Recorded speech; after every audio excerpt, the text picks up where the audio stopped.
Hello students.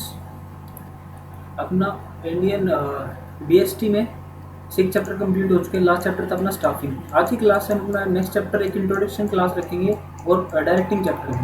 ठीक है, next chapter है 7th डायरेक्टिंग। डायरेक्टिंग बेसिकली जैसे नाम सजेस्ट कर रहा है, क्या होता है डायरेक्टिंग का मतलब लोगों को गाइड करना है किस हिसाब से चीज़ें करनी है। तो बिजनेस ऑर्गेनाइजेशन में जो इंस्ट्रक्शंस देने का काम होता है वो यहाँ पे होता है इस टाइप में। ठीक है, तो देखते हैं इसके बारे में। Meaning in the ordinary sense, directing means giving instruction and guiding people in doing work। ठीक है, वर्क को करने के लिए लोगों को इंस्ट्रक्शन देना और गाइड करना, वो आता है किसमें, डायरेक्टिंग में। In our daily life, we come across many situations like a hotel owner directing his employees to complete certain activities for organizing a function। ठीक है, होटल जो मैनेजर जो है वो डायरेक्ट करेगा उसको जो अपने एम्प्लॉयज हैं उनको कि फंक्शन की ऑर्गेनाइजेशन करने के लिए, फंक्शन ऑर्गेनाइज करने के लिए जो डिफरेंट एक्टिविटीज़ है उनको कैसे करना है।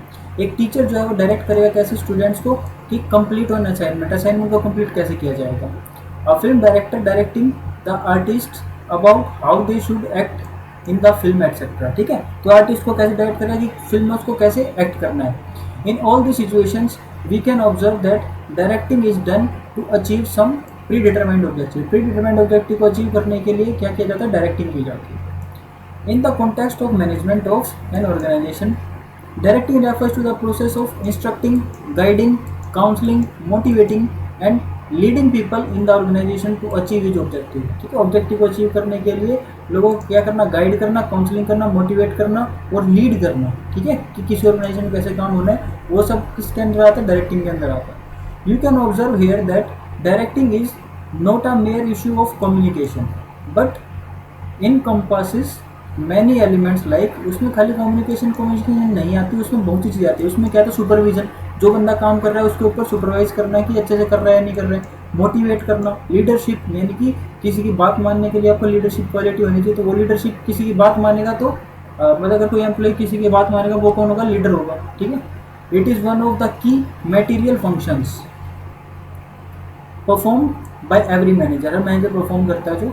Directing is a managerial process which takes place throughout the life of an organisation. हर एक ऑर्गेनाइजेशन की लाइफ में जो डायरेक्ट चलती रहती है वो सब क्या आते हैं, डायरेक्टिंग के अंदर आता है। The main characteristics of directing are discuss below. कौन कौन सी होती है characteristics. Directing initiates action. Directing से क्या होगा, एक्शन होगा। यानी कि मैं आपको बताऊं कि आपको ऐसे ऐसे टेस्ट देना है तो आप क्या दोगे, टेस्ट दोगे। यानी कि मैं डायरेक्ट करूँगा उसके बाद आप एक्शन लोगे। Directing is a key managerial function. A manager has to perform his function along with planning, organizing, staffing and controlling। ठीक है, इन सब फंक्शंस के साथ इसको क्या परफॉर्म करना पड़ता है, मैनेजर को डायरेक्टिंग फंक्शन में परफॉर्म करना पड़ता है।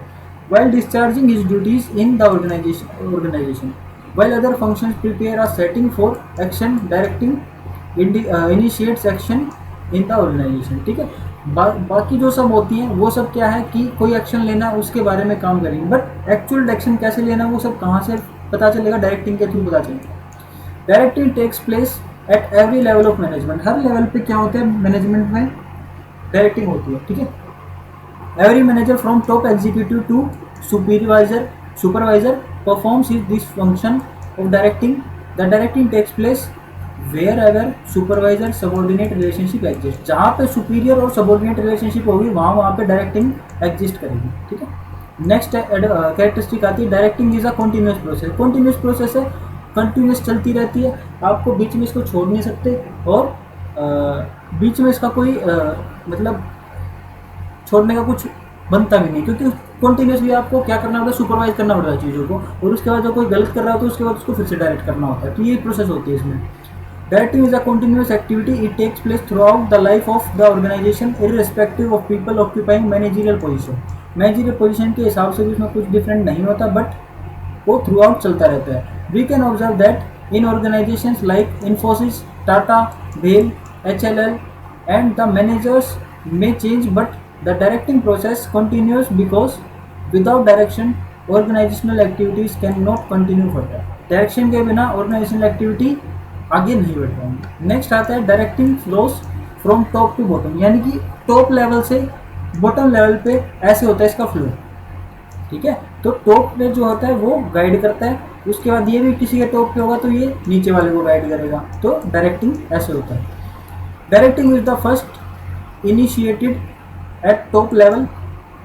फर्स्ट कहाँ से इनिशिएट होती है, शुरुआत कहाँ से होती है, टॉप लेवल से। The flows to the bottom through organisation hierarchy, और हिरार्की के थ्रू जैसे कि जो ऑर्गेनाइजेशन स्ट्रक्चर होता है उसके थ्रू ऊपर से लेके नीचे तक पहुंचती है direction. It means that every manager can direct his immediate subordinate and take instructions from his immediate boss. ठीक है, इमीडिएट बॉस से तो वो क्या लेगा, इंस्ट्रक्शंस लेगा और इमीडिएट सबॉर्डिनेट को ट्रांसफर कर देगा। क्लियर है? तो ये किसी कैरेक्टरिस्टिक्स इंपॉर्टेंस को देखेंगे अपनी नेक्स्ट क्लास में।